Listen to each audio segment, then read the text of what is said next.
যেই মা ঘুম পাগলে মা, ঘুম ছাড়া কিচ্ছু বুঝে না, এই রকম মাও ওই শিশুর কান্নার আওয়াজে ঠিকই ঘুম ভেঙে যায়। বাপ বিরক্ত হয়ে কই মাছের মাথা চাবানোর মতো এরকম করতে করতে উঠে হয়তো আরেক রুমে চলে যায়, মা ঠিকই বাচ্চা নিয়ে পড়ে থাকে। কিসের ভিত্তিতে পারে? তার মধ্যে আবেগ আছে। তার মধ্যে কি আছে? আবেগ আছে, ভালোবাসা আছে, আপনার চাইতে বেশি আছে। যার বুকে আবেগ বেশি থাকে ওই ব্যক্তির রাগটাও এরকম তাড়াতাড়ি হয়। অতএব স্ত্রীর রাগগুলোকে হজম করার মানসিকতা থাকতে হবে, কারণ সে বুক ভর্তি ভালোবাসা দিয়ে আপনার সন্তানদের মানুষ করছে। আবেগ অনেক বেশি আছে, এজন্য রাগটাও একটু বেশি।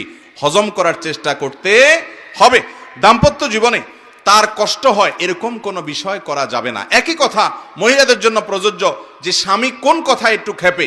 অনেক পুরুষ আছেন তার মায়ের কোনো দোষ ধরলে তার মেজাজটা গরম হয়ে যায়, তার ভাই বোনের কোনো দোষ ধরলে মেজাজটা গরম হয়ে যায়, অথবা মানুষের সামনে কিছু বললে মেজাজটা গরম হয়ে যায়। তার কোন জিনিসটাতে রাগ বেশি হয় সেই জিনিসগুলোকে আমলে নিয়ে সেগুলোকে মূল্যায়ন করে সেগুলো থেকে বেঁচে থাকার চেষ্টা করতে হবে। নাম্বার 5, এই যুগে সংসারে অশান্তির অন্যতম কারণ হলো সোশ্যাল মিডিয়ার অ্যাক্টিভিটিস। সোশ্যাল মিডিয়ার অ্যাক্টিভিটিস, ফেসবুক ইউটিউবে বুঁদ হয়ে বইয়ের দিকে তাকানোর সময় নেই, মনোযোগ দেওয়ার সময় নেই।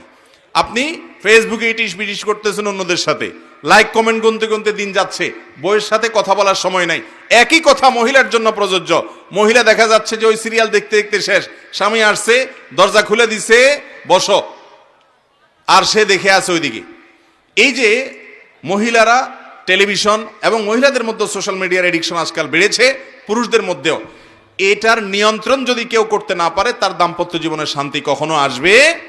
নেক্সট সুরাতে ধোকা হয়, সেটা হলো অনেকে দাওয়াতের কাজ করে, ইসলাম প্রচারের কাজ করে, সারাদিন দুই হাতে উনি ইসলাম প্রচার করতেছে, বইয়ের দিকে একটু তাকাচ্ছে না, একটু কথা বলছে না, তার সুবিধা অসুবিধাগুলো জানছে না।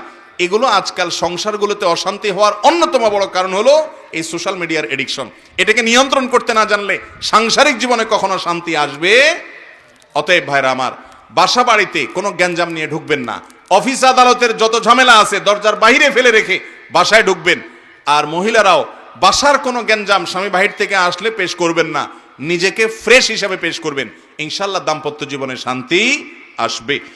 এরপরে 6 নম্বর হলো, অন্যের মুখে দাম্পত্য জীবনের সুখে থাকার মিথ্যা গল্প শুনবেন না, বিশ্বাস করবেন না।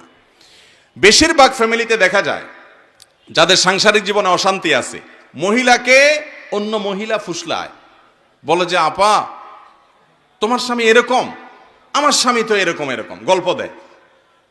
এমন ভাবে গল্প দেয় মনে হচ্ছে উনি সুখের সাগরে ভাসতেছে। আপনার তখন মনে হয়, ওই মহিলার তখন মনে হয় যে হায় হায় রে, আমার কপালটা এত খারাপ।